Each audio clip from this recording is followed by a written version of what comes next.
heard you say in videos that you reached a point in your horsemanship journey when you decided to work more with wild horses. What do you get from working with them that you don't with domestics?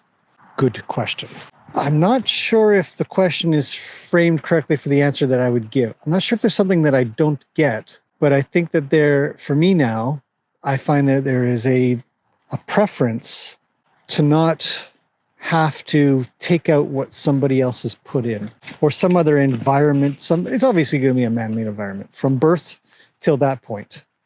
And a lot of breeders over baby the babies. So, a baby is born and they get stuck in a stall for the next 2 months with pine shavings or whatever, and they've got these soft feet, and then their feet grow really terribly because they're supposed to be out on her.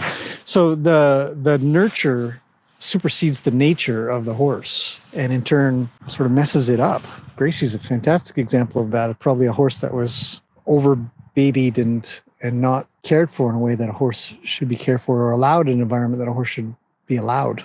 She's Arabian. Arabians are expensive, as people say. I have no concept of that myself. Horse is a horse is a horse. But the more they're stuck in small, tiny, confined spaces, her feet are really messed up for it. It's taken me 4 years to just get to a spot where I think that they're going to be managed now. I don't have to keep fixing anymore. Just manage them. 4 years in, 4 years out. Same thing. Feet. So what I really prefer about the Mustangs or Wildies, feral horses, is what I don't have to play with. I know that all horses are completely genuine.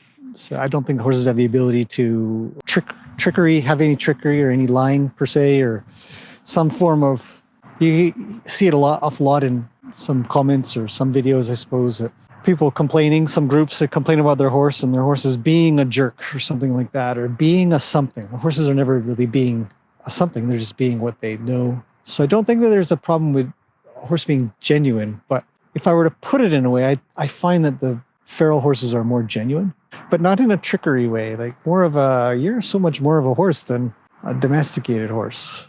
And so I really, really enjoy working with the clean slate relatively clean slate, depending on how they were captured, I suppose, but you're really only taking out weeks, maybe or months of trouble compared to years of trouble, especially from a young age. Horses that maybe get way too much attention, from the point that they popped out, somebody's rubbing them with a plastic bag and other garbage like that. They overstimulate babies so that they'll be okay with you. It's absolutely silly. Absolutely silly. So that's probably it. It's not what you get from working with them that you don't with domestics. It's complicated. It's not quite what I don't get. It's what I feel is so much more. I don't know if I'd call it a deeper connection either. Like a better connection or deeper connection is not quite right. Hard to put it to words. It's more pure, maybe is the best way to put it. It's a more pure interaction. You're not trying to get through the walls that they put up for themselves for protection.